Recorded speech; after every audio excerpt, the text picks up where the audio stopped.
Atlanta. This is the I.S.U.P.K Atlanta Tuesday Brotherhood class. You understand? Before we get into today's topic, which is the law helps you keep brotherhood, man. You understand? When you look at the law and what it pertains, you know what I mean, and the punishments of it, it helps you keep brotherhood, man. You understand? That's how you're able to know how to interact and how to deal with a brother. You understand? By the law. So that lets you know that when it comes to the Christian church, for them to tell you that the law is done away with, they have no brotherhood in the Christian church. Even the fake Israelite groups, man. You understand? Because they don't keep the law. You understand? So but before we get into today's topic, anybody got any questions?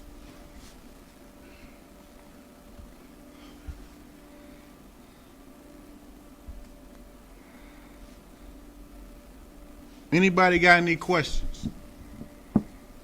All right, no sweat. Well, we can start off at, give me John 14 and 15. Chupa Yahweh Yadah. We're going to start there. John chapter 14, verse 15.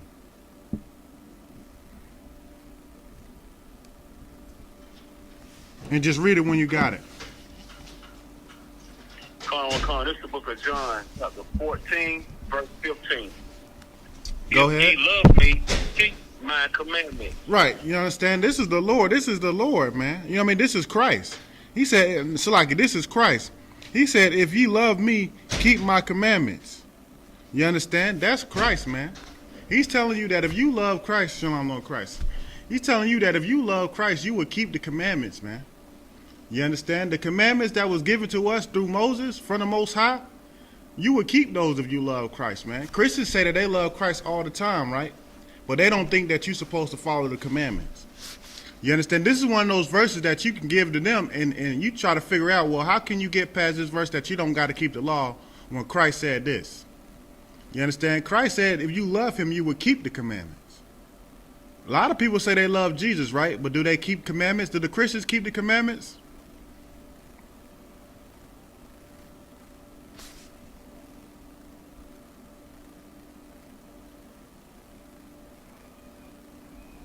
Nobody knows? Go ahead. The Christian church do not keep not one commandment. Right. The Christian church don't keep no commandments, man. You understand? This verse proves that they don't love Christ, man. You understand? A part of having brotherhood is keeping the commandments. That's what the Christians don't understand, man. You understand? We're going to get more into it later on in class, but when you keep this law, this is how you keep brother. This is how you keep the black and Hispanic and Native American community successful, man. You know what I mean? Where we getting along, you know what I mean? We prospering, and we living good, man, by keeping the commandments.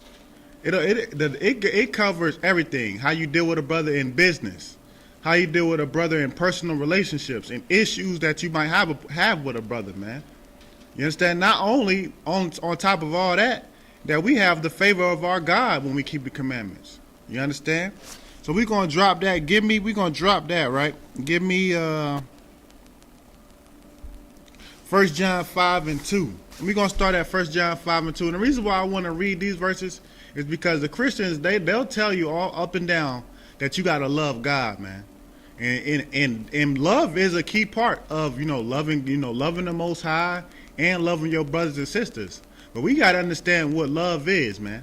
You understand? Like when it comes to your family, you dealing with your family or, your friends, your co-workers, or whoever you might deal with out there in the world. And y'all talk, people say, oh, I love you. I love you.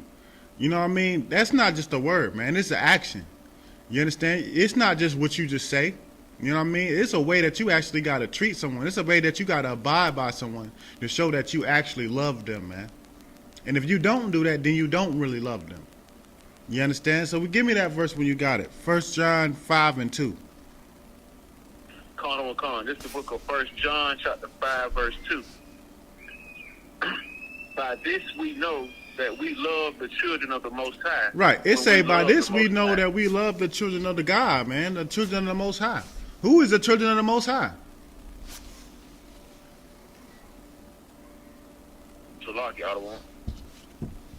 Go ahead. The 12 tribes of Israel. Right. The children of the Most High is the 12 tribes, man. From Judah on down to Manasseh, man. All the 12 tribes. Gad, Zebulun, Simeon, Levi, Ephraim, all the tribes, man. Those are the children of the Most High, man. But this is how you know you love them. This is like when you do this, not only do you love the Most High, but you also love your brothers and your sisters, man. That's what it's saying. This verse is telling you how you love your brothers and sisters. You understand? You don't love your brothers and sisters by just saying the word. You know what I mean? Or even how a lot of our parents just think that they love us by providing a roof over our head, man. You know what I mean? That's tawab. You providing a roof over our head. But that don't mean that you just love me, man. You understand? That's part of doing a responsibility. And you know what I mean? We thankful for that. But this is how you love them, man. This is how you love brothers and sisters. Keep going. Con. When we love the Most High. Right. First, you got to love the Most High, which we going to get into what it means to love the Most High anyway. But first, you got to love the Most High, man. You got to love the Lord, man. You understand? Keep going. Con. And keep his commandments. And we got to keep his commandments, man. There is no love in that Christian church, man. You understand? They can sing all the gospels they want. You understand? They can, do all the praising and all the speaking in tongue, all they want, but they don't love in that Christian church, man. You understand? That's a fact. They do not love in that Christian church because they don't keep the commandments. You understand? Keep going. Read the next verse.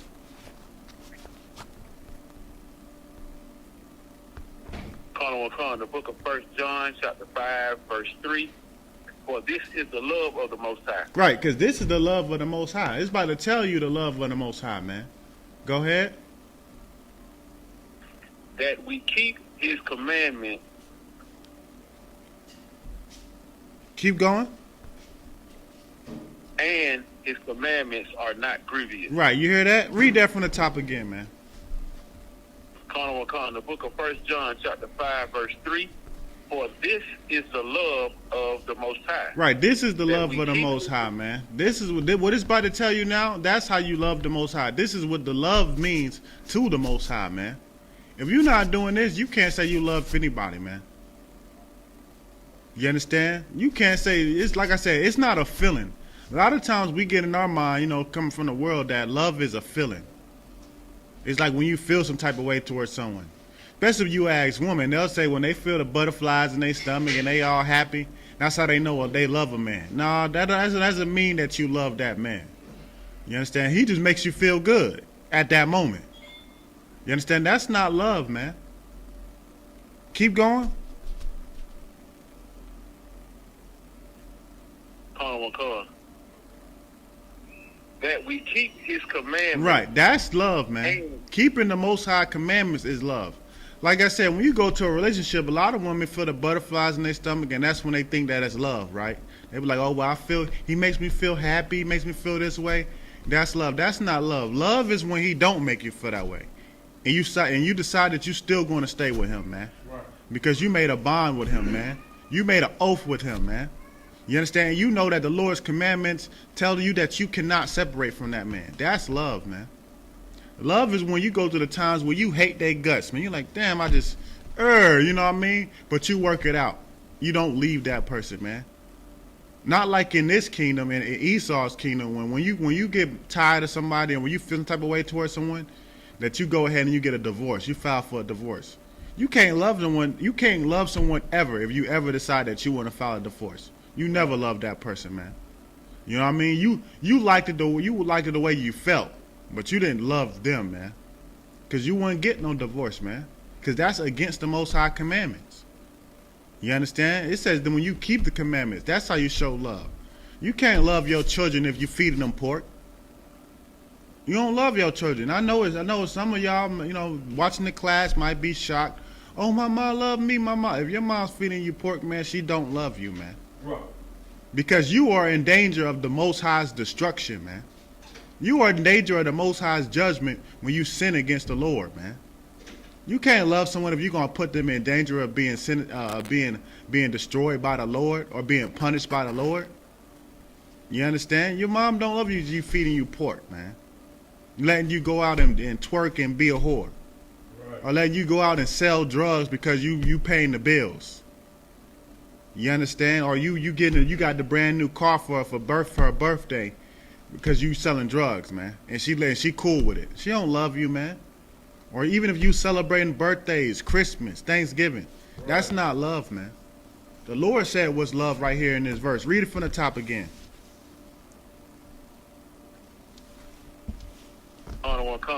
The book of 1 John, chapter 5, verse 3. For this is the love of the Most High, that we keep His commandments. Right, you understand? Right, you understand? You got to keep the Lord's commandments. That's love, man. Even when it comes to your friends, man. If y'all only can get together because y'all smoking weed, y'all don't got no love for each other, man. There's no brotherhood in there, man. You understand? You can't just get together with your friends when it comes to being wicked. That's not love, man. Y'all just enjoy doing wickedness. Love and the real brotherhood, real friendship is when y'all can get together and y'all can do the Lord's work. Right. Or y'all can just get together. Y'all can get together and chill, but y'all ain't gotta sin when y'all chilling. Right. You know what I mean? Like brothers in here, we can get together and just drink and just chat it up. Right. You don't need no blunt. You don't need, you know what I mean, to go mess with no whores. You don't need to do none of that, man. You understand? We can just chill, man.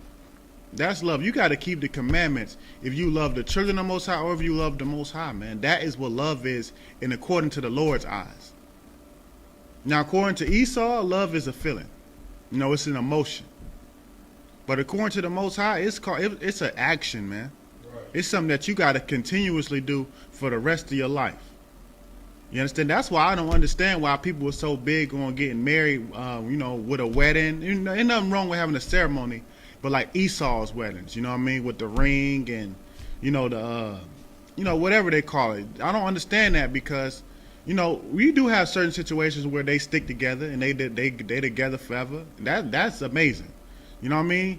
Going back to our grandparents, great grandparents that got married and stayed together. We know sex is marriage, but you know, even them going and doing it Esau's way, but they stayed together, man. When they said till death do this part, they meant it. Right. You know what I mean? But now it don't mean a damn thing because you'll say till death do his part when you're going to get married in Esau way and you willing to get a divorce 2-3 years from now. Right. You don't even make it to a decade, man. It's 2-3 years. Oh, this ain't working out. You know what I mean? Half of the marriages don't even make it through the fiance stage, man.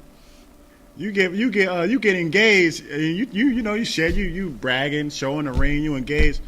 Next thing you know, a year go by, 2 years go by, 3 years go by. When's the wedding? You know what I mean? No, it got called off. You understand? That's not love, man.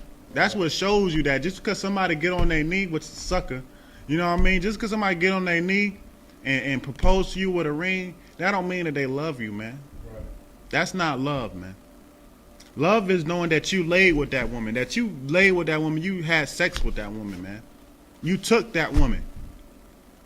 And you know that now you got to be with that woman forever. That's love. That's more important. That's more stronger and more meaningful than you know what I mean, giving her a ring and saying that you love each other because you give her a ring. Right. Like, you got to think about it like that. Women out there think that love is you giving them a ring.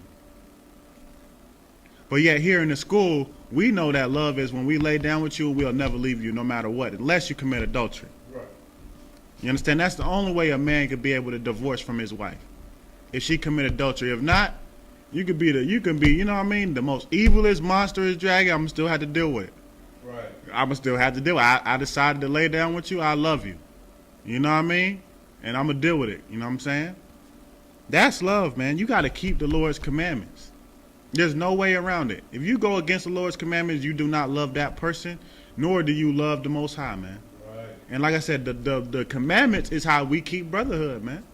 We're going to get into it more, but the commandments, it helps you keep brotherhood, man, because it shows you the do's and the don'ts, man. Right.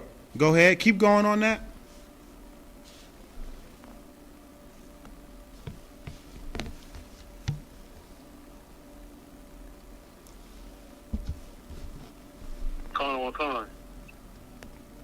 The book of 1 John chapter 5, rest of verse 3, and his commandments are not grievous. Right, and he said the commandments is not grievous, man. Grievous mean hard. His commandments is not hard, man. It's not. When you really look at the commandments, it's not hard. It only becomes hard because we want to give in to our lusts, or we want to do what the world makes as a trend or makes it is in right now. But if you really look at the commandments, it's not hard, man. Right. You know what I mean? A lot of people might look at the Bible and look at us, following the Lord and think that we boring. You ain't got to be born to follow the Lord, man. You can still have a lot of fun and still be following the Most High. Right. You understand? Ask brothers in the school, man. You know what I mean? You could throw a party and everything, man. Just live it up. Go ahead. What you just said is so heavy, you know what I'm saying? Coming into the truth, you know what I'm saying? I thought exactly what you just said. And then I came to a feast day, you know what I'm saying? And then it just changed that whole thought process. And then we had to change to my first cookout. Changed my whole thought process. And even just showing up at class, you know what I'm saying? It's a whole nother atmosphere than what it is in the world, you know what I'm saying? In the world, like you said, you got to sin to have fun, but amongst the brothers, you ain't got to do nothing but just sit back and be with your brothers, and you gonna have a good time. Right, exactly, man. You understand? Like I said, I know a lot of people when they see this truth, they like, well, damn, I can't do this, I can't do that, I can't do this. They think that automatically is boring. Until you get around the brothers, you start coming to events. This is the most fun you'll ever have, man. Right. You understand? And you following the Lord. You know that you're doing what you're supposed to do. And you with brothers that you know that'll die for you, man. Right. You with brothers and you with sisters. The sisters know they got brothers that'll die for them. But brothers, you got other brothers that will die for you, man. You know what I mean? That'll have your back no matter what. Right. You understand? That won't fold on you like how they can in the world, man. You understand? This is an amazing brotherhood, and this is what the Lord set up. This is what the Lord wanted the whole Black, Hispanic, and Native American community to be like. Right. Imagine you had the whole Black, Hispanic, and Native American community that was like us in here in the I.S.U.P.K, man. Well, you couldn't defeat that. Right. There couldn't be no cops coming in your neighborhood terrorizing Black, Hispanic, and Native American people, man. Right. It wouldn't happen. You understand? Too many Black, Hispanic, and Native American people will be ready to die for that brother, man. Defend that brother, man. Right. Tell that cop, hey, man, you're doing wrong. That don't mean necessarily, doing any violence. You could just stand in between that cop, man. What you doing is wrong, man. Right. You can't teach this brother like that. You understand? If you had the whole Black, Hispanic, Native American community feeling like how the I.S.U.P.K was, doing what the I.S.U.P.K was, we wouldn't have to worry about the conditions that we in, man. Right. You understand? Black people will rise. They step on the backs of us anyway to be able to get what they got. You understand? Keep going on that. Give me the next verse.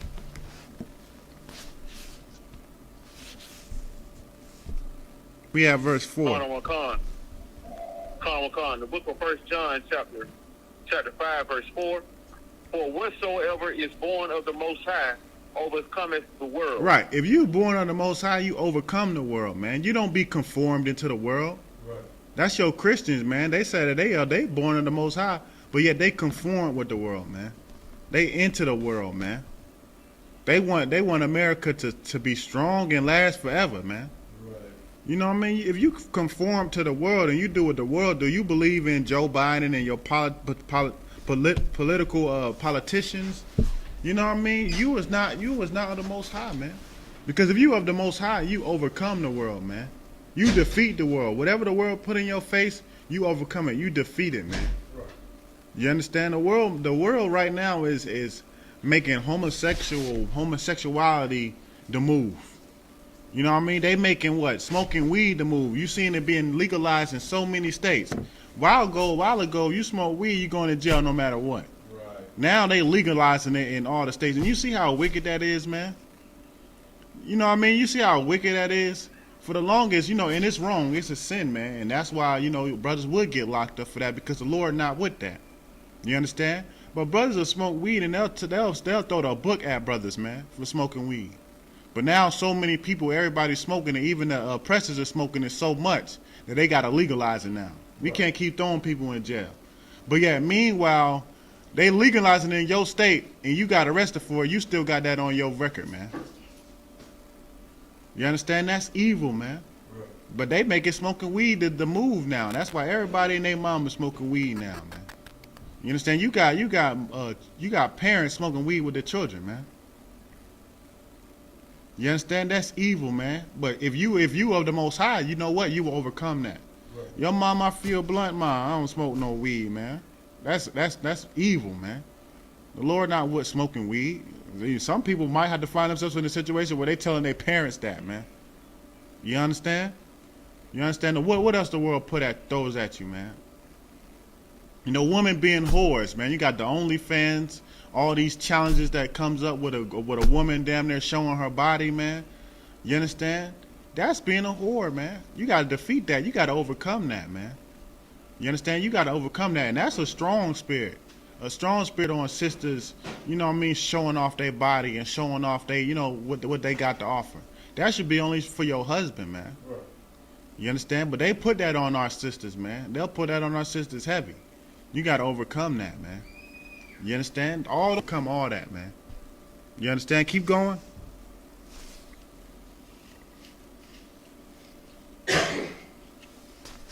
Con. And this is the victory that overcometh the world, even our faith. Right, keep going. The book of 1 John, chapter 5, verse 5. Who is he that overcometh the world, but he that believeth that Christ is the Son of the Most High? Right, exactly, man. You know what I mean? To overcome this world, you gotta believe in Yahushua, man, the Hebrew, Jesus. You gotta believe in Christ, man, who we know is the Son of the Most High, man. That's what you gotta believe in. Christians, when they don't overcome the world, you don't believe in Yahushua, man. You don't believe in Jesus, man. You believe in Caesar Borgia, man. You believe in the white man. You believe in Joe Biden. That's who you believe in. Little do you know, you believe in Donald Trump. You try to fight so hard to get Donald Trump out of office. Meanwhile, you believe in Donald Trump, man, because you believe in America. Go ahead. I got a question about that. Believing in Yahushua and having that love, which is like, you know, like the scriptures say about, you know, following the God law, statute, commandment. That's the only way to really show that you have love for the Most High. Is it also safe to say, like, you know how the Christians and stuff, you know, say that they, you know, Christ-like or whatnot, and how they try to join extra people and activities and things like that in certain nature about how you should be able to love everybody and certain things and stuff like that. Is it safe to say that to follow Christ and to follow the Most High, you have to have a certain amount of hatred in your heart? Well, you know, your heart is your mind, in your mind as well, because it seems like that if you don't hate what Christ hates, because, you know, we got it through the Bible. There's certain places in you know, where Christ, he actually say he hates certain people and he hates certain activities. And if you don't hate what he hates, you can't follow him. How can you be headed in the same direction? I mean, following Christ in the same direction to get to the Most High, if you're not following him fully about loving what he loves and hating the people and hating the activities in life that he hated. Is it? I'm just trying to make it, you know, as simple as possible. Is it just safe to say that if you don't have a certain amount of hate in your mind and knowing how to channel that hatred, that you can't separate yourself from these sins in life? Because if you loving the people who Christ said he hated about, like the Nicolaitans and other people and other nations and stuff like that, or if you loving the holidays and activities and stuff that Christ saying that he hated in the Bible and stuff like that, and he don't follow, he don't want you to partake in, it just seems like it's fair to say that you should have a certain amount of hate in your heart that, you know, that if you don't have it, it's impossible for you to follow the Most High. Okay, so give me, no sweat, give me Proverbs 8 and 13. Give me Proverbs 8 and 13.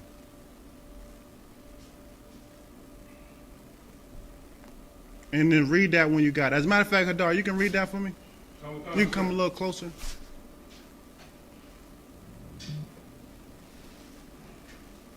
We're going to start the book of Proverbs, chapter 8, verse 13. The fear of the Lord is to hate evil. Right, you have to hate evil, man. You understand? That's what you have to hate. I won't look at it as you got to have a certain amount of hate in your heart, and you know what I mean? You thinking too deep. You understand? You just got to hate evil, man. You know what I mean? You got to hate sin. Right. You understand? Like, I know you mentioned hating Nicolaus. You can't hate Nicolaus. You know why? Because Nicolaus was a brother, man. You can't hate no brother. Even if a brother is doing evil, you don't hate the brother. You just hate that sin. You understand? You don't want to hate, like, you don't want to look at it as, okay, in order to follow Christ, you got to hate. You understand? We know, okay, when it comes to evil, when it comes to sinning, that's what we hate. You know what I mean? We hate doing evil. But you can follow Christ and be for Christ and just do what Christ do. You understand? Even when it comes to our oppressor, our enemies, right? We don't hate our enemies just to hate them. Right. We hate the evil that they do to us, man. You know what I mean? They in the streets murdering innocent people, man. Murdering Tahrir Rice because he had a toy gun, man. Since when was it a problem to play with a water gun, man? Or a toy gun, man? You understand? That's why we hate our enemies. We don't hate Esau because his skin color. You know what I mean? We hate it because the evil that he done to us, man.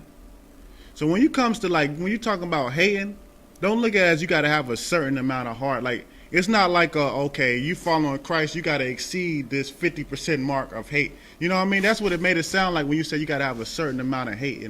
No, you just hate evil, man. Keep going with that verse. Oh, God said, the fear of the Lord is to hate evil. Right. When you fear the Lord, and we know that the fear of the Lord is loving the Lord, man. You got to hate evil. Keep going. Pride. Pride, man. That's what you hate. You hate pride, man. Go ahead. And arrogancy. And arrogancy. That's what you hate. Someone who's being proudful and arrogant. Because we know that could lead to destruction, man. When someone get proud and they arrogant and they feeling themselves, that can lead to them falling, man. Them being destroyed. That's what you hate. Keep going. And the evil way. And the evil way, man. The evil way is sin, man. Someone being just a sinner. Just, you know what I mean, looking out to kill their brothers. Like, when we talk about the Christian pastors, right, we hate what they do. We hate the fact that they teach our people that you don't got to follow the law. You know what I mean? That you can eat shrimp, lobster, pork, and shrimp and do whatever you want to do. But we would rather have that brother repent, man. We would rather have that brother repent and come back to the truth and start teaching people the truth rather than teaching that lie that's getting us destroyed and putting us in the conditions that we in, man. You understand? When it comes to any brother, man, we don't want their destruction, but we want them to change their ways, man, and stop sinning and stop teaching the people this wrong way, this false way, man. We hate the evil way. Keep going. Oh, God. And the forward mouth. Right. What's a forward mouth, Trooper Gashan? Salaki out of one. A forward mouth is kind of like how somebody, I don't want to say over talking somebody, but it's like I don't know how we say I want to say your way or no way. You get what I'm saying? When somebody like you having a discussion with somebody and it's like a one-side discussion. How somebody like could be dead ass wrong, like what they're talking about, but you know, like somebody that don't even have an ear for the truth. They just speaking outward, just speaking outwardly about what's on their mind. You know what I'm saying? Right. It's like kind of like what a forward. Right. It's like someone who's difficult to deal with. You know what I mean? You just talking. You're not being understanding. You just, you know what I mean? You saying whatever you feel like you want to say. And you're not coming to an agreement or understanding. You know what I mean? The Lord, because when you be forward, what does that deal with? That deals with you being proud, man. Right. No, nobody can't tell you nothing. Whatever you say is what it is, and that's what it is. Right. You can't be wrong. Yeah, man, that's what the Lord hate, man. That's what we gotta hate. You know what I mean? We hate evil. To make it real simple, we hate evil, man. We hate sin. We don't want to make it personal or go ahead. Oh, yeah, we don't want to make it personal or make it to somebody specifically like, oh, I hate this person. You know what I mean? No, we hate this action. Go ahead.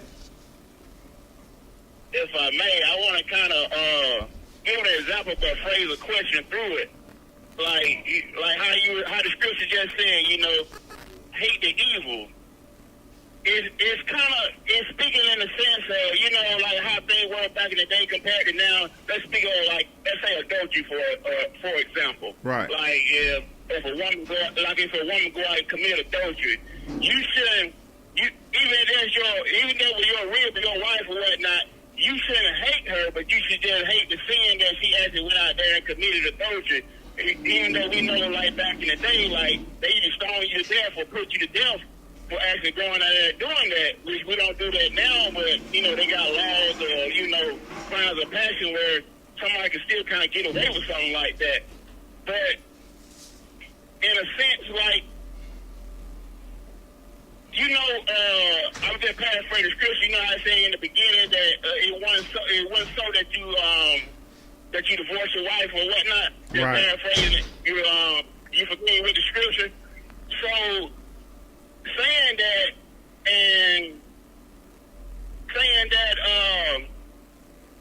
paraphrasing another scripture where it say like forgiving your brothers like 7 times to 77 times, like that's the ongoing forgiveness. It's like that scripture to be able to cut your wife off or something like that for committing adultery.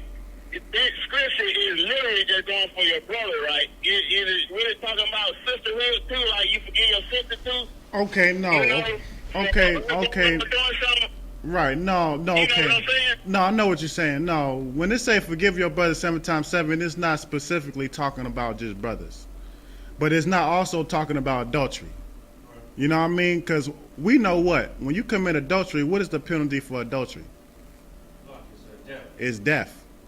You know what I mean? So don't look at it as, okay, well, she committed adultery, but yet we got to forgive 7 times 7, so it's just, you know what I mean? Now, right now, we know that if a woman were to commit adultery to us, we don't have the ability to stone someone to death because we know we've sinned. You understand? So right now, we don't have that ability to do that. But when Christ comes back and the law, the punishments of the law comes back into play, if somebody commit adultery, they'll be stoned to death. It's not no forgive them 7 times 7. When you look at forgive them 7 times 7, it's more so dealing with like a brother trespassing against you. Maybe he like, you know, steal something from you. Right. Or, you know, maybe y'all got into a fight. Or y'all just got into like, you know, some type of alt where it's like the penalty is not necessarily death. You know what I mean? Like if a brother slept with your wife, it's not necessarily talk about forget that brother 7 times 7, man. Right. You understand? But if a brother stole something from you or, you know, did something against you that was like something that y'all could deal with yourselves, that's what it's saying, forgive them 7 times 7, man. Now, yes, the repercussions will be brought. So like say if a brother took something from you in the school, they will have to pay it back, but you forgive that brother. You don't hold that against that brother and have a grudge with him. Oh, well, I don't mess with such and such, Salakia. I don't mess with such and such because they stole from me that one time. If you got paid back, forgive that brother. Now, don't put yourself in a situation to get something stole from you again, meaning like, if you know he takes money, then don't leave money around him. Right. But you don't want to, you know, oh, well, I don't, you know, da-da-da-da-da. That's what it's talking about, that. So don't look at it as in that standpoint. But it do extends out to the sisters, because a sister could do something too. A sister could go on Facebook and say some shit that she could say something that she ain't got no business saying. Right. And the repercussions will happen, and she will ask for forgiveness, and you still got to forgive that sister. Right. It's not like, oh, well, she's a sister, you don't got to forgive her. No, you still forgive her too, you know what I mean? But I won't relate it to adultery, because adultery is different. You know what I mean? Adultery, you commit adultery, the penalty for it in the Bible was death. Now you'll be kicked out of school. You can't come around us. Right. You know what I mean? Ain't no, oh, forgive them, they're still in. Oh, they cheated, give them another chance. You know what I mean? Like how America do. America, you know, your wife cheat on you, and it's like, ask Will Smith. He's still with her. You know what I mean? He's still with Jada Smith. She cheated on him. They know about it, but, you know, they work it out. No, that's, you know what I mean? Yeah, like they still acting like they in love or whatnot. No, it's not like that, man. You know what I mean? If a woman commit adultery, you getting kicked out of school. A brother commit adultery, he's getting kicked out of school, and, you know, we're going to treat you like a heathen. Because that's what the scriptures say. You know what I mean? So that answer your question?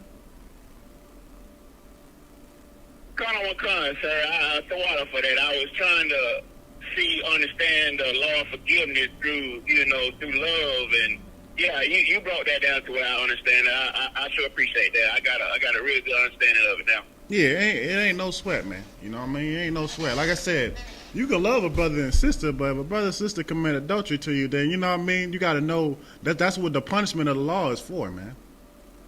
You understand? That's what the punishment of the law is for. And because we know we can't do the punishments, we can't, stone someone to death. You understand? But they will be kicked out. You know what I mean? It ain't like, oh, I got to love them. This ain't Christian. That's Christianity right there. You know what I mean? This is not Christian. You understand? We still going to do according to this law, according to what this Bible say. You know what I mean? So it ain't no sweat. That was a good question, though. You know what I mean? That was definitely a good question. We're going to get back to where we was at. What was he at? 1 John 5 and 5? Oh, I think he read that, right? All right, yeah, we could drop. No, we good. We could drop that. Give me John 13 and 34. We're gonna start to get into the topic now. Give me John 13 and 34. I want to just show you that when it comes to love is keeping the commandments, man. You know what I mean? That's acting according to how you're supposed to according to this Bible, and that's what keeps brotherhood, man. Now that's not just all it is to keep brotherhood, because you can keep the law and still not be a brother. You know what I mean? There's some individualites that maybe somehow, some way they is keeping the law, but guess what? They not coming into I.S.U.P.K. They not coming into school. They not congregating with their brothers. You know why? Because they hate their brothers, man. Right. They don't have no brotherhood, but yet they might keep the law. They might keep the law. I don't know. You know what I mean? So keeping the law is just not it, but keeping the law definitely helps you with the brotherhood, man. The Lord made the law so we can remain brothers, man. We can remain together. We can remain a close family, man. Right. You understand? So give me that when you got it. The book of John, chapter 13, verse 34. A new commandment I give unto you, that ye love one another, as I have loved you. Right. We got to love one another, man. As Christ loved us, man. Christ died for us, man. Christ being perfect died for us, who were sinners, man. Because he loved us. We got to love each other the same way, man. You understand? And love, we know, is what? Keeping the commandments. Right.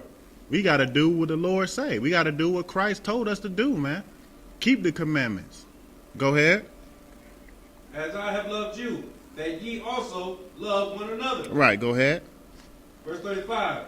By this shall all men know that ye are my disciples, if ye have love one to another. Right, so that's why we say the Israelite school, universal practical knowledge, is the only ones with the truth. If you're not of this school, you're not in the truth, man. Right. Because any other group was in here at one point and left. Right. You cannot love your brothers if you in the school and you leave to go start your own little Christian group, man. Right. You understand? There's no way around that. You understand? This is how we know that we are the disciples of Christ, man. Is if we love one another. Love is not, F you, brother, I'm going to start my own group. You don't know what you're talking about. Really, you're just showing you're a Christian. You know what I mean? There's another word that I want to use that start with an F, but I'm not going to use it. You know what I mean? You know what I mean? Because really what you're showing is that you don't got no balls, man. You can't go to that brother, him and him alone. You know what I mean? You ain't got no integrity. You ain't got no endurance, man. Because, you know what I mean, you ain't going to that brother and talking to that brother alone. That's what the scriptures say. You got to art with a brother, go to him and him alone and figure it out. Right. Not leave and not talk to the brother and just say, oh, something wrong with you. You know what I mean? That shows that you're not a man, you understand?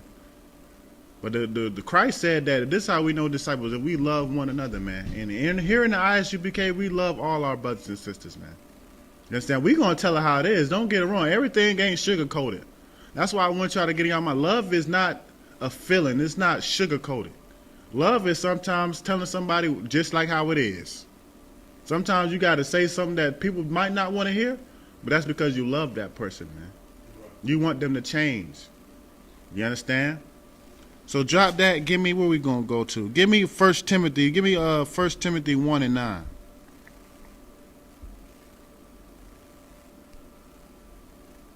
Yeah, we're going to go to 1 Timothy 1 and 9. And read it when you got it. Oh, God, sir. The book of 1 Timothy, chapter 1, verse 9.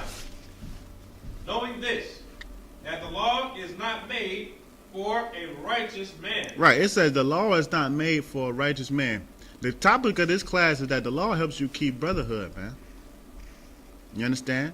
Now we know this one. It said the law is not made for the righteous man. Why did it say that? Why did it say the law is not made for the righteous man?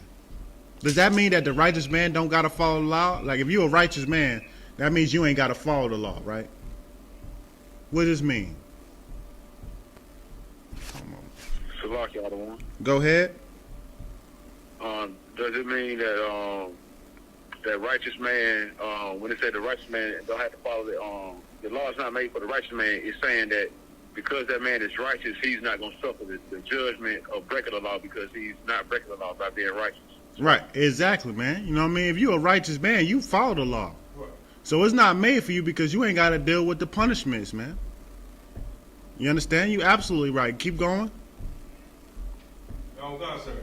The law is not made for a righteous man, but for the lawless and disobedient. Right, that's who the law is made for, the lawless and the disobedient. You understand? Keep going. For the ungodly and for sinners. Right, for the ungodly, man. The ones that don't want to follow the Most High, man. And the sinners, man. You understand?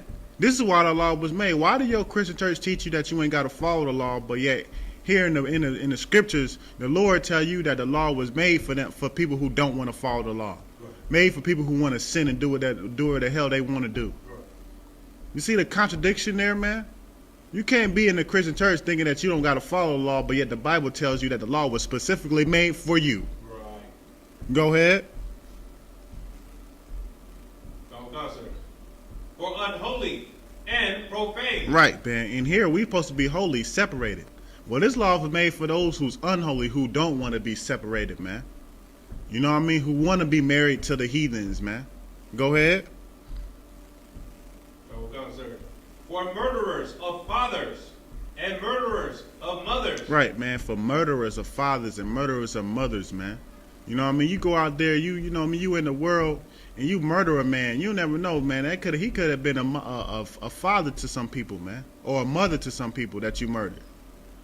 You understand? That's what the law is made for. Go ahead. For manslayers. For manslayers. Why is it saying all these people that this is why the law is made for? Anybody can answer that question? It says this is what the law is made for, all these type of people. Manslayers. People who want to just kill men or kill women, man. You understand? You get mad and you take a gun and you want to shoot somebody. The law is made for you. Why does it say the law is made for you? Go ahead. The law is made for them because with the law you got statutes, commandments, and judgments. And everything that's named off in this scripture, they have a law behind them. And with that law comes a judgment. Right, exactly, man. And that judgment is supposed to teach you to not do that, man. Right. That's why the law is made for you. Because if you didn't have no punishment for what you did, guess what? You would keep doing it. You understand? You would keep doing it. Esau tries to copy this system, man. They try to, but they do it unjustly, man. You know what I mean? They do it unjustly. A cop kills someone who's innocent, man, and should be going to prison. You let him off. Is that going to make him stop killing people? No, because he know when he kills somebody, when he murders someone, he can get off with it. You understand? But yeah, meanwhile, a brother do something small like have a damn gram of weed on him and he gets a year in jail. You understand? That doesn't do nothing, man. Because we know that that's injustice. Right. You understand? But here in the Bible, this is a righteous law, man. It's supposed to teach you to do the do's and the don'ts, man. What you shouldn't do and what you can do. And all the things that are read is what you can't do. Murderer, man. You can't be a murderer, man. That's why I said this helps you keep the brotherhood. Because you'll know, okay, I can't murder this man. You'll know that you can't go up to a brother and just kill him for no reason. Right. Or just you are vengeful. You understand? The law will tell you you can't do that. That keeps brotherhood, man. That's what the Black, Hispanic, and Native American community is plagued by, man. Us murdering each other, man, shooting each other, killing each other, stabbing each other. You understand? Just because you live in a different block. You live on the block up the street. You know what I mean? I live on Glenwood, you live on Covenant Highway. You know what I mean? That's evil, man. But the scriptures tell you that you can't do that. It teaches us that we should be brothers and not enemies, man. You understand? Keep going. Verse 10. For whoremongers. Right. Anybody know what a whoremonger is?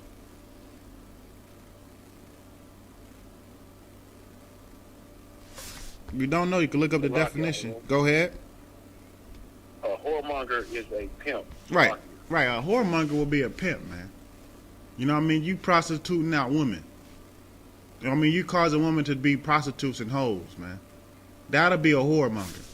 You understand? In the world, they think a whoremonger is one that has multiple women. No, a whoremonger is not someone who has multiple women. A whoremonger is someone who prostitutes out women, man. Like a pimp. You understand? You can't be a pimp, man. Because if you a pimp, guess what? You don't have brotherhood and sisterhood. You understand? If you a pimp, guess what? You causing women to be whores, man. You causing women to be prostitutes. You telling women to go sell their bodies so they can make you money. You can't love them sisters, man. You can't have no sisterhood. Go ahead. What you said is so heavy, you know what I'm saying? And another thing about, you know what I'm saying, being a pimp, you know what I'm saying, most pimps, you know what I'm saying, 9 times out of 10 are homosexuals. They do anything for the dollar bill. They don't just put women out there in the street. They put themselves out there, you know what I'm saying? They'll put on a dress and go out there and sell themselves as well just to get that dollar bill. Most of them are homosexuals. Right, and I'm not surprised about that because you got to look at it like this. A lot of pimps, you know what I mean, a lot of pimps might be homosexual. You know why? Because they don't like women. Right. They hate women, man. And that goes for you sisters that have that homosexual best friend that's a dude. Right. You know what I mean? That think that that's just your best friend and he don't love you, man. You know what I mean? To him, y'all at competition. You don't think it, but to him, y'all at competition. A dude come up and try to talk to you, and he can mean well. He's not going to want you to talk to him because of what? He probably want to do, man. Right. You understand? So that don't surprise me that most of the pimps will be homosexuals, man. Because they hate women. That shows you, that proves to you that they don't have no sisterhood because they hate women, man.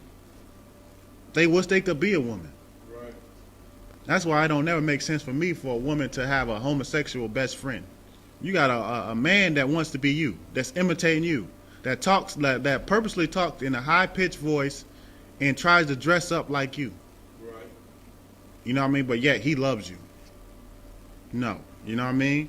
So that don't surprise me at all. Keep going. For whoremongers, for them that defile themselves with mankind. Right, what's that? Anybody know what that is? Them that defile themselves with mankind. Go ahead. That's a homosexual. Right, that's homosexuality, man. Right. You know what I mean? You defiling yourself when you get with mankind. What does it mean when it say mankind? Someone that's like you. You know what I mean? If you a man, that's you dealing with a man. That's mankind. He's a man. You know what I mean? If you're a woman, that'll be you dealing with a woman, man. You know what I mean? That's homosexuality, man. Homosexuality is not brotherhood, man. Right. That's not brotherhood, man. You understand? First of all, it's just plain in sight. You're killing off the population. You know what I mean? If you love black, Hispanic, and Native Americans, guess what? You will have more black, Hispanic, and Native American children. Right. You know what I mean? You replenishing the earth. But if you're a homosexual, you can't do that, man. You understand? You're hurting the people, man. Go ahead. Oh, God, sir. For men stealing. Right, what's a men stealing? I know a lot of sisters are going to think that a men stealer is someone who still, a woman that gets their husband to marry them up. You know what I mean? Women looking at this like, oh, men stealer? Yeah, she stole my man. Yeah, men stealer. Yeah, the Lord don't like you. You know what I mean? No, that's not what it's talking about. What is this talking about? Go ahead. It is talking about like somebody that, you know, kidnap or enslave somebody like that. Right. It would be specifically talking about enslavers, man. You know what I mean? That's what men stealer would be. You know what I mean? It's talking about slavery, enslavers, man. You taking someone and you putting them in slavery. You understand? The Lord is not with men slavers, man. Right. You understand? That's what this is talking about. This ain't talking about no sister that was single and wanted a man, and so she came across your man that was a great man because that's why you with him. And she said, hey, I could be with him too. That's not what it's talking about, sisters, man. You understand? It's talking about someone who is enslaving someone, man. A more serious thing. Right. Enslaving someone, man. Kidnapping and enslaving them, man. That's what it's talking about. You can't do that. That's not brotherhood, man. You don't love your people if you still one of your people and enslave them. Right. How you gonna love your people? How can you sit there and say you love your people, man, and you enslaving your own people?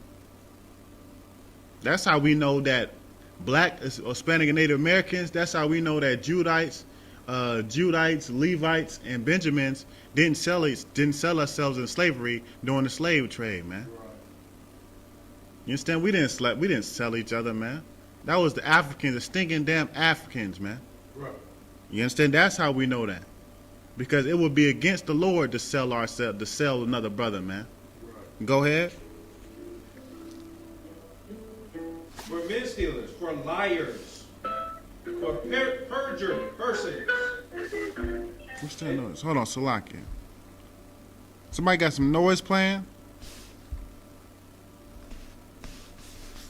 Y'all can hear me? Everybody can hear me? Oh, come. Okay, I have some. Yeah, I don't know. Yeah, go ahead.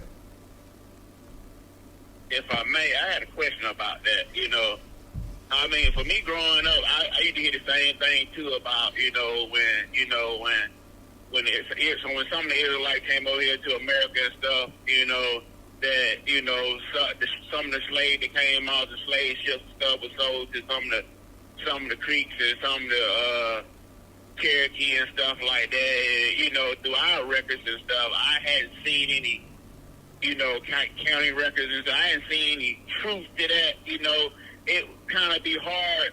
It was always kind of hard for me to understand, like,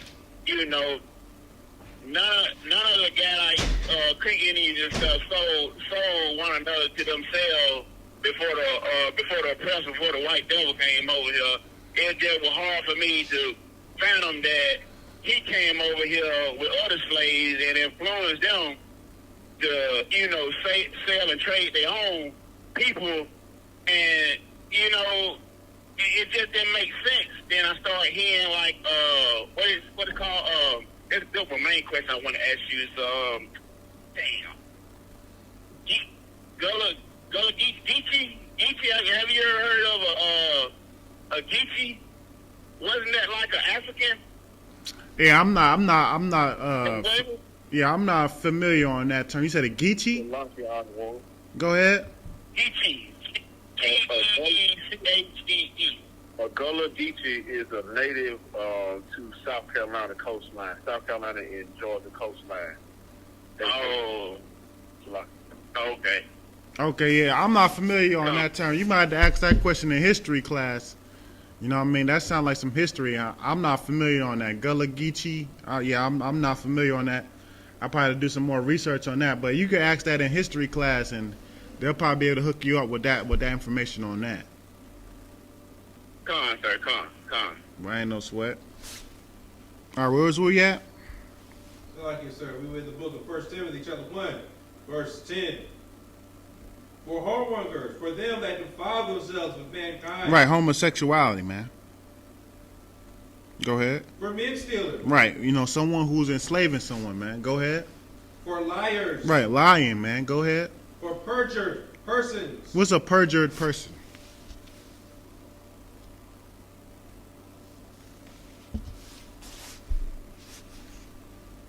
Anybody know what a perjured person is?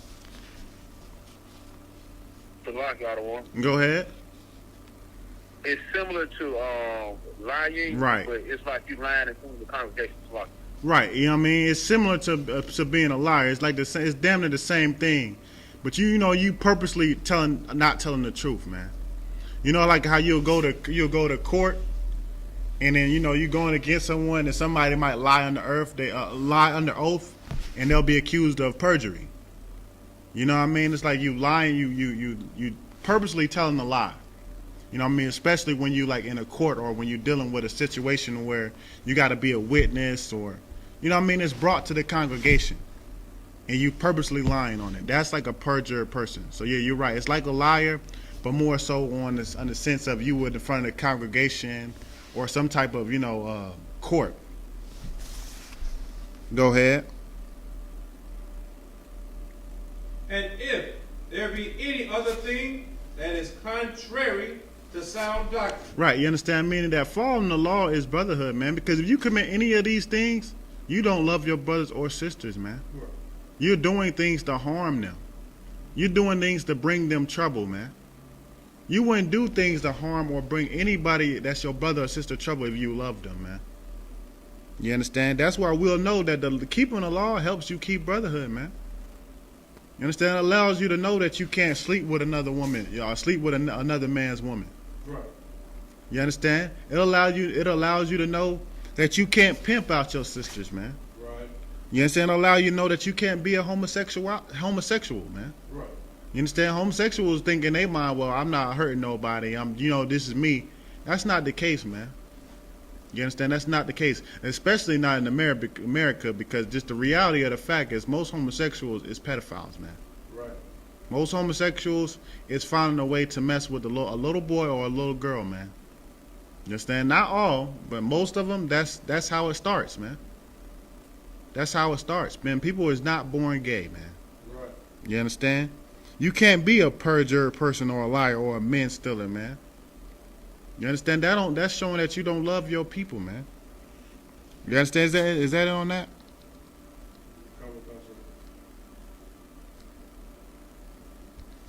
Okay, give me. We're gonna drop that. Give me.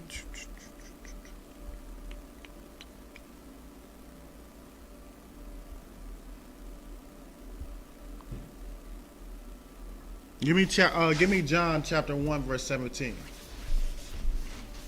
So I know I said this before, but I'm gonna see if anybody's paying attention. So does that mean that when you keep the law, that long as you keep the law, you'll have brotherhood?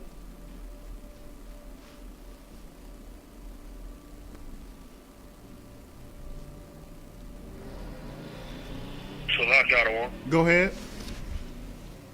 It's a part of it. You got to love the Most High first, you know what I'm saying, in order to, have that brotherhood spot. Right. Well, loving the Most High is keeping the commandments. So if you love the Most High, you keeping the commandments. So you gotta give me more on that. So like, Go ahead. it's like you were saying earlier, it's way more to it than just keeping the law, like your Christian said, you got to gather yourselves, O nation, not desire. If you don't gather yourselves, you don't come together with your brothers and sisters for real brotherhood and sisterhood, you still not fulfilling it. Like the commandments say, if you love your brother, do the least of these commandments, or if just commit to brotherhood, I forgot the paraphrasing it, that you follow the Most High. If you got that brotherhood, but if you just keep commandments, and you're not showing your brotherhood by coming together, that it's not being fulfilled. So Right. That's true, man. That's true. But it's a spirit behind it, man. You know what I mean? It's a spirit behind it. Like, you can keep the law, but you got to know the spirit behind it. You understand? Like, you can keep the law and not realize the spirit behind. What's the spirit behind keeping the law? We just said it. What's the spirit behind keeping the law? Brotherhood. Right. That's the spirit behind. Like, when you look at this law and what it was made, it's made to keep what? Brotherhood. That's the spirit behind it, man.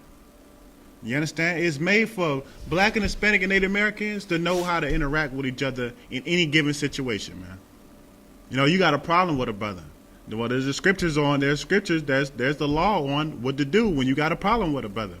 So you don't take it upon yourself to do whatever the hell you want to do, or what you think is right. There's a way that the scriptures say is what you should do.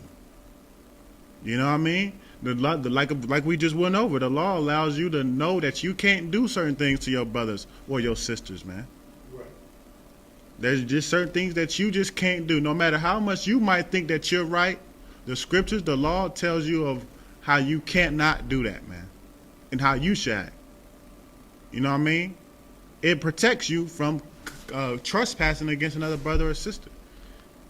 But you got to understand the spirit behind it. You can't just keep the law and just not realize that, well, damn, the scriptures is really the law is really trying to tell me how to be a brother or how to be a sister.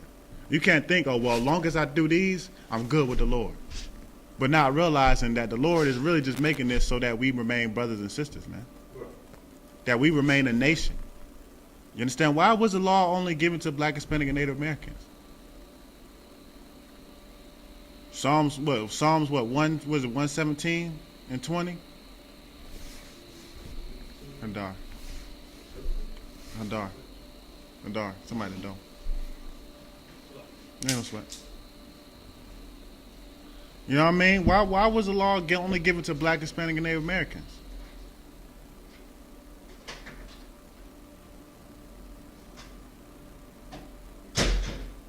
Nobody know?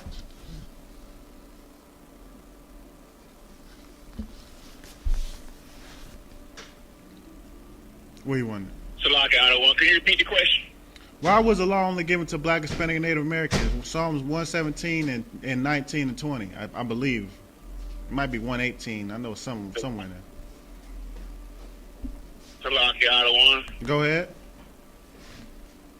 I take a shot at just saying that, because we were the Most High favorite, that, He only chose us. Well, that's right. That's absolutely right. You know what I mean? That is definitely not a wrong answer. That's right. But I'm looking for a little bit more.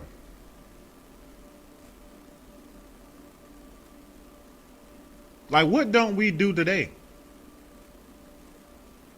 That'll tell you why the law was given to us, because guess what? We don't do it right now. Go ahead. We disobedient as hell. We hard-headed. And we need the law more. We actually need the law more than anybody. But to be the Most High favorite bloodline, we're pretty stubborn. Right. And, like you. Right, but okay. You're right, but why? You know what I mean? Like you said, we need the law more than ever. Why?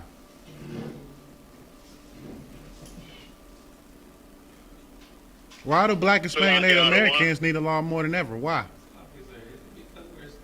So we can, That's so right. we can be ready for our rulership. Go ahead.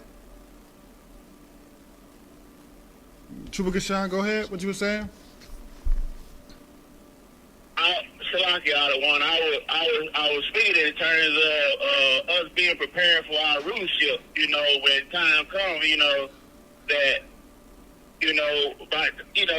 not necessarily saying before Christ, with Christ's return, but we got the blueprint here right now that we don't necessarily have to wait to Christ's return for us to start doing what we're supposed to do. And what we supposed to do? To prepare us.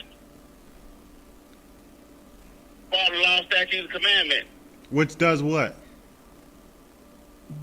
Come on, you gotta be paying attention to class, man. Black, Hispanic, and Native Americans need the look. Listen, Black, Hispanic, and Native Americans need the law more than anything because of what? Why? Thank you. That's today's class. Hadar said Brotherhood, man. Black, Hispanic, and Native Americans need the law more than anybody because we need to know how to treat each other, man. We need to know how to come together and be able to understand how to treat each other, man. How to deal with each other. We rather deal with a oppressor than deal with a brother, man. Or we be nicer to an oppressor than we would to a brother. Oppressor comes and we willing to bow down, but the brother comes, you ready to go to war with him. You know what I mean? That's why we need the law. That's why the law was only given to Black, Hispanic, and Native Americans, because Black, Hispanic, and Native Americans need to know how to treat each other, man. Go ahead. Sir, if I could. It's very heavy that you bring it out, because just coming back from Florida, South Florida has a very large population of Cubans, right, on the Vanessa tribe, and Judites will say that sometimes the Cubans are more racist than whites. Yeah, but see, okay, when it comes to, when it comes to the Cubans that's in Florida, you want to be careful. You want to be careful on them because a lot of those Cubans is white. A lot of those Cubans, you would say, Cubans is more racist than white people, but that's because they is white. You know what I mean? Portuguese. Right, they Portuguese. They not really Cubans. You know what I mean? Like when Fidel Castro kicked out a lot of Cubans, Fidel Castro was a white man himself. But when he kicked out a lot of Cubans, it was the rich Cubans, which was white people.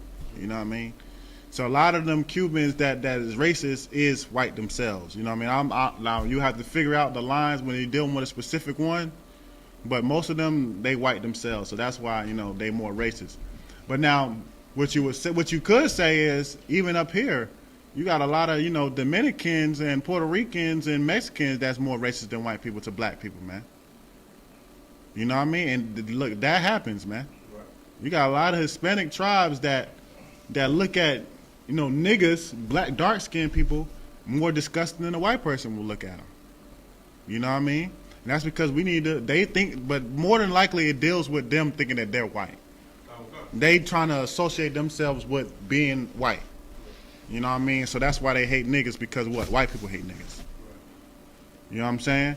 But yeah, like you said, that's how we know that we need to know how to deal with each other, man. How to interact with each other. What we can't do or can do. Like the law tells us that you can't sell a brother an animal that died of itself. Right. But you can sell it to a heathen. You know what that law is teaching us? To love each other, man. Right. To have brotherhood within each other, man. More than those people. More than our oppressor. You understand? More than our oppressor. That's why we need the law. Because we need to know that to hell with our oppressor, man. Right.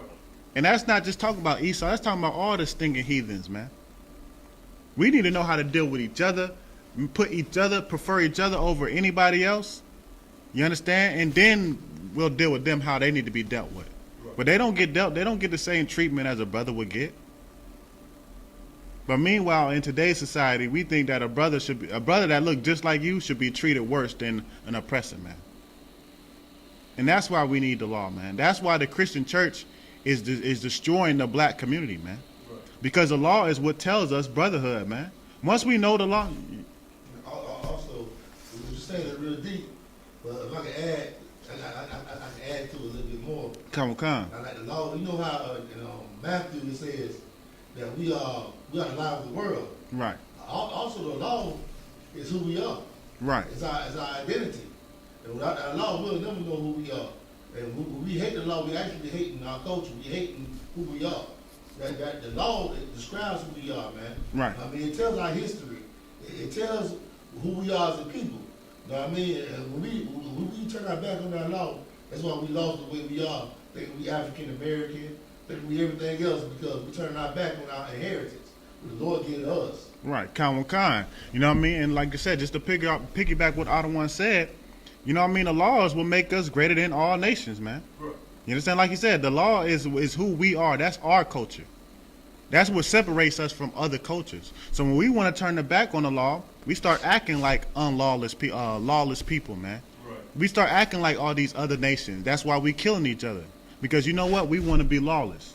We don't want to have our culture. We rather have Esau culture. Esau culture is culture of murdering, man. Right. You understand? So that's absolutely right, man. And that's why Black, Hispanic, and Native Americans need this culture, man. We need our culture, the law, which shows us how we need to act towards one another, man. Right. It's what separates us. It's what makes us holy. It's what keeps our brotherhood, man. You understand? That's absolutely right. So you got John 1:17. And this shows you that it's more to the law than just, keeping the law. You gotta have the spirit behind it, which is brotherhood, man.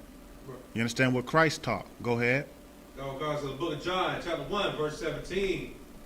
For the law was given by Moses. Right. We know we got the law through Moses, man. Moses went up to the Mount Sinai, spoke with the Most High, and came back with the law, man. The 10 tablets, then the 600 plus commandments after that. Go ahead. But grace and truth came by Jesus Christ. Right, but grace and truth, man. You understand? The spirit behind the law came through Christ, man. We had the law when Moses brought it to us, but did we know the spirit behind it? No.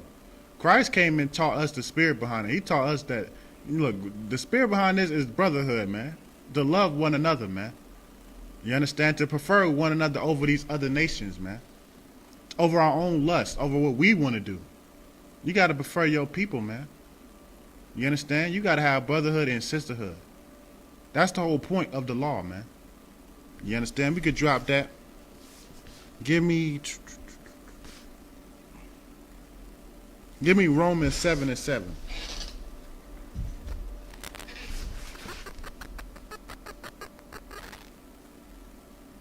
What time is it? Yeah, I'm gonna get this one. Yeah, we can get that. Go ahead and give me that. The book of Romans, chapter 7, verse 7. What shall we say then? Is the law sin? Right, that's your Christian pastor. That is your Christian pastor. Who was it? Was it TJ or Creflo Dollar? Which one was it? Creflo Dollar said that, man, if you keeping the law, you was sinning. You know what I mean? Look, that's what that look. Look, listen. There's no new thing under the sun, man. Right. TD Jake, this is a proof that your TD Jake is your modern Pharisee and Sadducee, man. Right. Because this is what they were saying back then. This is what they were saying back then when when Christ was around, when Paul was around. You know what I mean? When Peter was around, when the disciples was around. They were saying the same thing, man. You understand? What is the law sin? Go ahead. God forbid. Right, the Lord forbid, man. You understand? No, it's not. Go ahead. Nay, I had not known sin, but by the law. Right, how could the law be sin? But I wouldn't know what sin was if it was for the law. If it wasn't for the law, man. Think about it. If we didn't have no law, how would you know what's a sin and what's not? If I didn't have a law telling me that I couldn't smoke weed, how would I know smoking weed is not a sin? How would I know that smoking weed is a sin? Right. If there was no law to tell me that smoking weed was a sin? How could I know that sleeping with another man's woman was a sin if the law didn't tell me that it was? If there was no law saying that sleeping with another man, woman is a sin, then you wouldn't know. We can relate it to today's time, man. How do I know doing 100 miles per hour in 85 is against the law? Unless the law tells me that doing 100 miles in 85 is against the law. Right. You wouldn't know, man. You would just do 100 miles wherever you want. Because there's no law saying that you can't do it. You understand? That's what he's saying right here, man. You wouldn't know what sin was if it wasn't for the law. So how could a law be sin? How could Creflo Dollar tell you that if you keeping the law, it's sin? But you wouldn't even know what a damn sin was. According to Creflo Dollar and Get More Money, Get More Money. I think that's what Creflo Dollar mean, right? Get more money. You know what I'm saying? According to Get More Money and all the Christian pastors, if you don't got to keep the law, then there should be no such thing as a sin. Right. You wouldn't know what a sin was if it wasn't for the law. So if there is no law, then it means there should be no sinner, man. You understand? That's how you know the Christian pastors don't know what the hell they talking about. Right. Go ahead. Nay, I had not known sin, but by the law. For I had not known lust, except the law had said, thou shalt not covet. Right, you understand me? You wouldn't even know what lust is unless the law said you shouldn't covet, man. Because what it means to covet?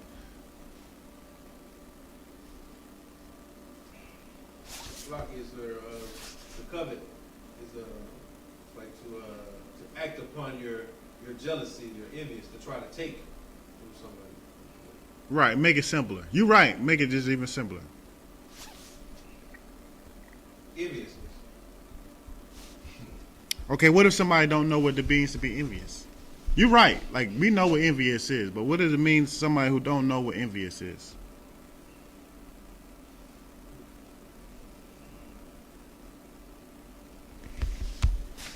You want to have something that's not yours. This is real simple. You know, if you envy of somebody, when you envy of some definition of envy, if you envy somebody, you looking at somebody else got, and you think that you should deserve it. Oh, you got that? That should be me. I should be. You know what I mean? That's when you being envious of someone. Make it real simple. You just get a definition of envy. To want something that's not yours, man. That's when you coveting someone. You know what I mean? If you sleep looking after another man, woman, you want another man, woman. It's not your woman, but you looking at it like I want her. You know what I mean? Or you looking at somebody's car and you want to steal that car because you think, oh, I deserve that car. I need that car. I want that car. Or somebody money. Oh, you got all that money? I should be having all that money. Give me that money. You want something that's not yours. That's a simply put, man. But that's what lust is. When you lusting after something, you want something that you can't have, that you shouldn't have. You know what I mean? But you wouldn't know that unless what? The law didn't tell you that you shouldn't covet, man. You understand? The law is what keeps us what keeps us from trespassing against our brothers, man. Right. And if we still do, maybe we said something that the brother was offended by. We got a law to show us how we deal with that brother, how we go to that brother and talk to him and work it out. You know what I mean? And you should always be able to work it out with your brother, man. And if you can't, look, that's what counsel's for. You understand? So give me we're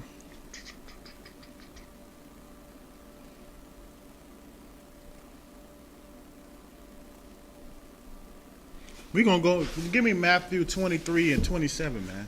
Because this is what your Christian pastors don't teach you, man. They don't teach you that you got to keep the law. They don't, because they don't care about brotherhood, man. Christian pastors don't care about black people loving black people.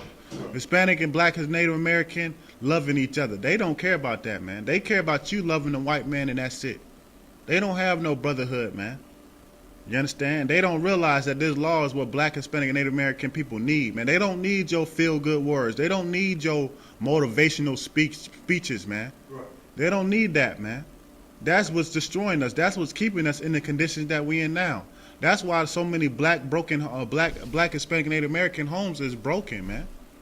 Because they listen to that Christian pastor, man, that homosexual. Right.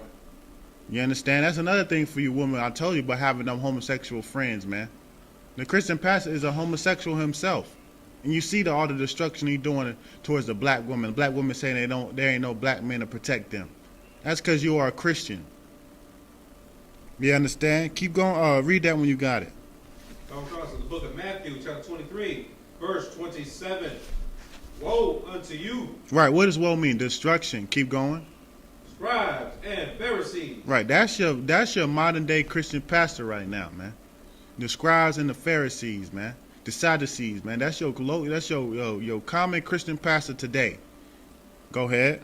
hypocrites, Right, because they is hypocrites first and foremost. Go ahead. for ye are like unto whited sepulchres. It's like a sepulchres. Yeah, sepulchres. Sepulchres. Right. What does it mean when it say you're like into a whited sepulcher? What's a sepulcher first? It's similar to a tombstone. Right, it's a tombstone. That's what it is. A sepulcher is like a tombstone. But what does it mean when it says you're likened to a whited tombstone or whited sepulcher? If you okay, yeah, you're right. It's like brand new. Like, okay, think about it like this: when somebody gets buried, right, and they get buried in the ground with a casket, and you have the tombstone, the sepulcher, that's over the grave site. You understand? What ends up happening over time to that sepulcher? Real simple. What happens to if you go visit? If you bury, someone that's in your family or a friend, it start to wither away. It gets dirty. It starts to wither away. You know what I mean? It starts to deteriorate. You know what I mean? But this is saying that they like whited sepulchres. What's the difference? It's like you said, it's like a new one. Like you clean. You look good. You know what I mean? Go ahead. So it said that the Pharisees and the scribes is like into whited sepulchres, meaning you're like a clean, so you're not one that's withered away or dirty. You clean. You look like you know what I mean? You look nice. Go ahead. Which indeed appear beautiful outward. Right, there you go. Your Christian pastor, they look like a God-fearing man, don't they? Now, we know in I.S.U.P.K, no the hell they don't. Right. Because a man that is a God-fearing man won't look like no damn homosexual, suit and tie with a damn button on, man. We know the Lord is for men that's of war, man. Right. War. The Lord wants you to be wearing warlike apparel when you're teaching His word, man. He wants you to be ready for war, man. The Lord is not no soft, timid, homosexual, man. Right. The Lord is a God-fearing God, man. That's above all, man. You understand? When you talk about the Lord, you talk about fire, man. He said He sit on a throne of fire, not a throne of flowers, man. Right. You know what I mean? Not a throne of purple and gold drapery. You understand? He sit on the throne of fire, man. He is about war. You understand? But in the world, you look at a Christian pastor, you see a nice, shaven, well-kept man, whatever, you want to call it. You'll think, oh, that's a man of the Lord. You understand what the scriptures say? They like unto white sepulchres. That's beautiful on the outward, right? Go ahead. But are within full of dead men's bones. Right, but our within is full of dead man's bones, man. You know what I'm saying?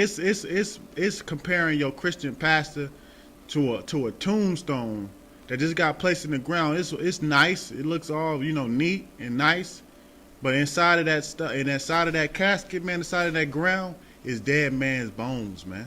Why does it say that about the Christian pastor? How is a Christian pastor full of dead man's bones? Go ahead. Like this, sir. Essentially, they have the lives of many people in their hands, and they have killed them with their lives. Right, exactly, man. When they say they full of dead man's bones, because they killing the people, man. The blood is on their hands. Their blood is on their hand. They is killing them. That's exactly correct, man. Because they killing the people, man. What they teaching is killing the people. Right. They full of dead man's bones. You full of a whole bunch of blood on your hands because you causing people to sin. You causing people to commit inequity, man. You telling them that what they doing is right. That they ain't got to worry about keeping the law, man. Go ahead. If I may, isn't it fair to say that salvation always have been won through war throughout history? Isn't that fair to say, out of one? Well, how is the Black, Hispanic, and Native Americans gonna get salvation in this captivity that we in now?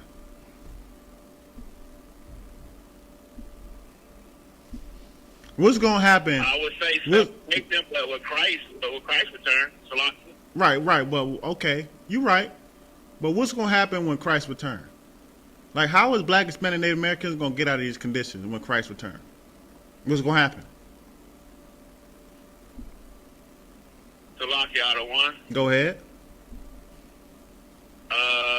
The oppressor is going to have to be killed with the sword. Right, exactly, and, man.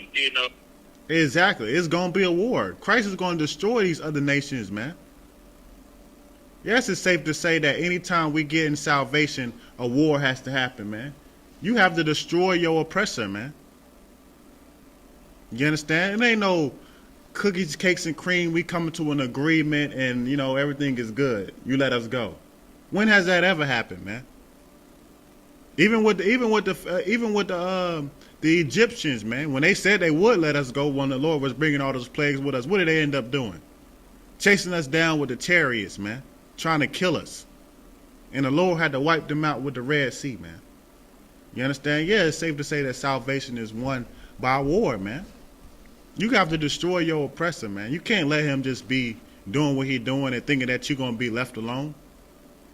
You understand? But the Christian church, they don't teach you that, man.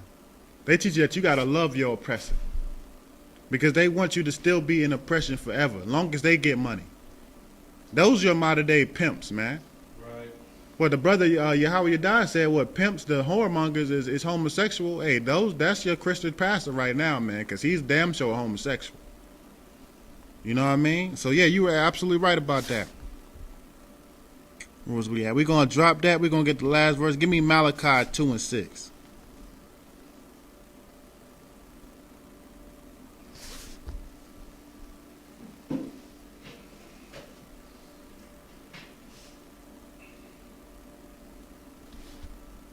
And read it when you got it. In the Apocrypha. Yeah, Malachi. In the Apocrypha. 2 and 6.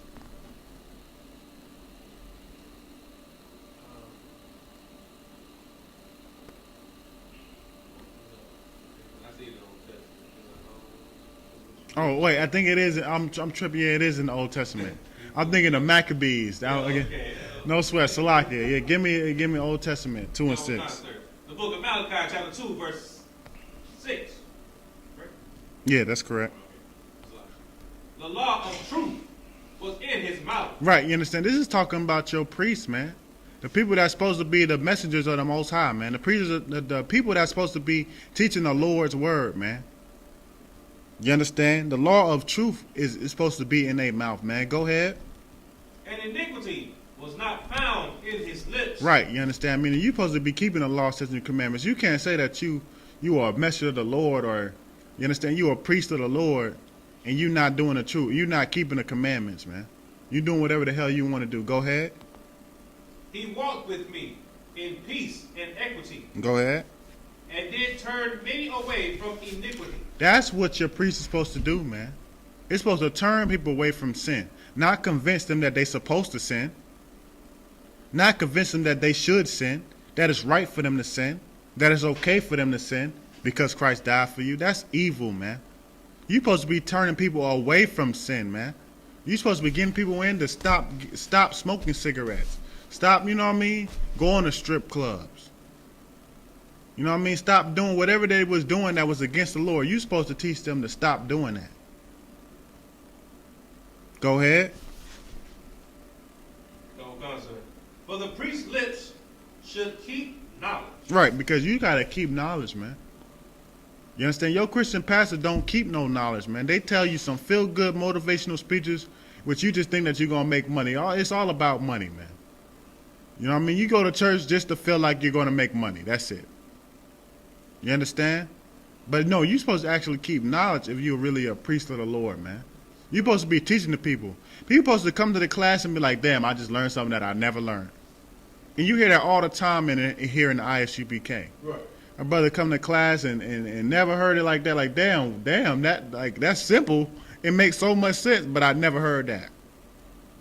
Because that's what you're supposed to keep. You're supposed to keep knowledge, man. Teaching the people. Go ahead. Okay. For the priest's lips should keep knowledge, and they should seek the law at his mouth. Right. People supposed to be coming to you to understand the law, to know the law. Go ahead. For he is the messenger of the Lord of hosts. Right, because you're supposed to be a messenger, man.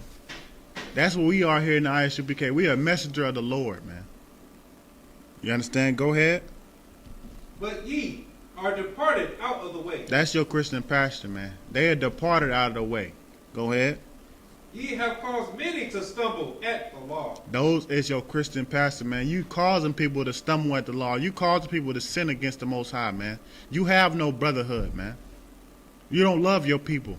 If you love your people, if you love brotherhood and sisterhood, you will be telling them to keep the law, man.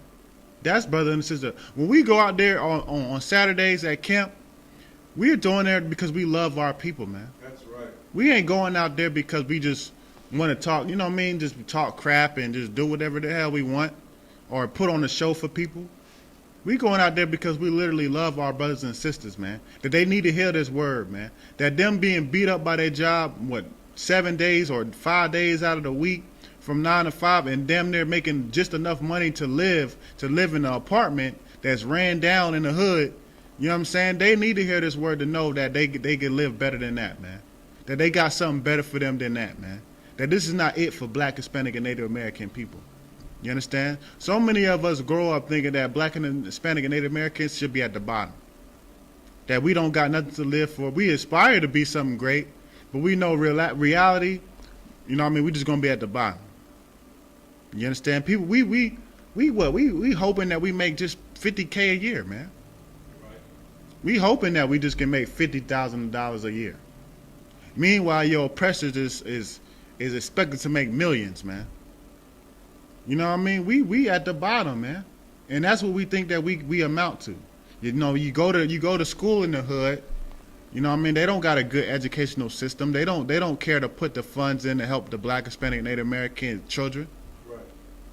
So you know what I mean? You don't have high expectations, man. You know what I mean? A lot of us is just the first one going to college in our whole family. You understand? We have it in our mind as if we supposed to be at the bottom of the bottom. But that's because you're a Christian pastor, man. You understand? You causing them to stumble. You telling them that you just sin, then you'll be good. Well, them sinning, us sinning, is keeping us at the bottom. When we start following the Most High, we'll be giving this earth, man. We'll be ruling this earth, man. Go ahead. But ye have departed out of the way. Ye have caused many to stumble at the law.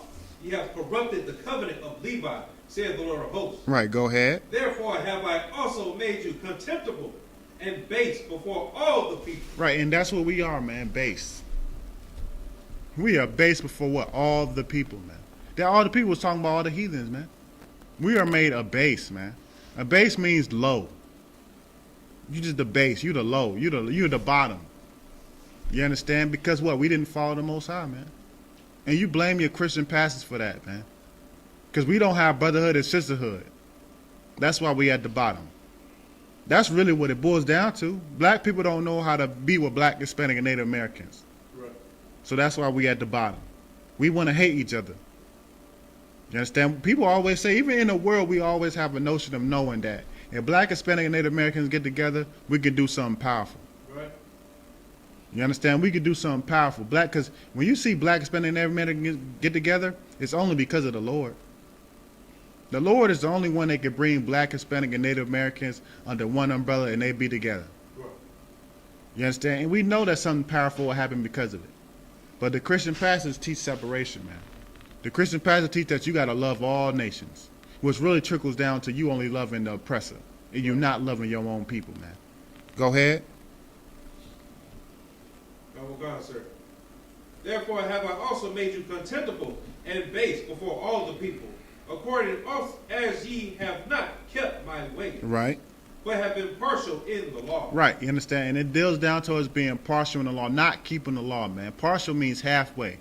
You got to whole do it, man. We got to do the law whole. Well, the scriptures say if you sin, if you trespass against one of the laws, you might have offended the whole thing, man. You understand? This law is the key to black, Hispanic, and Native Americans prospering. It's the key to black, Hispanic, and Native Americans being in brotherhood with each other, man.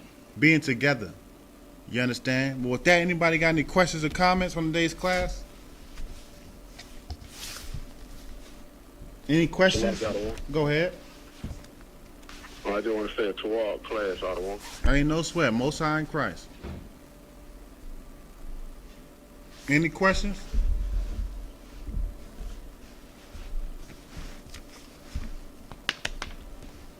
All right, no sweat. With that, we're going to pass the class off to Officer Hadar Ma.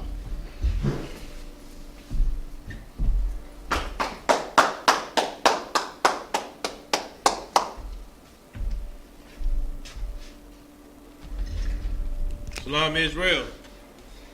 It's a security announcements. We have the I.S.U.P.K. start out at 1 West 125th Street, Harlem, New York.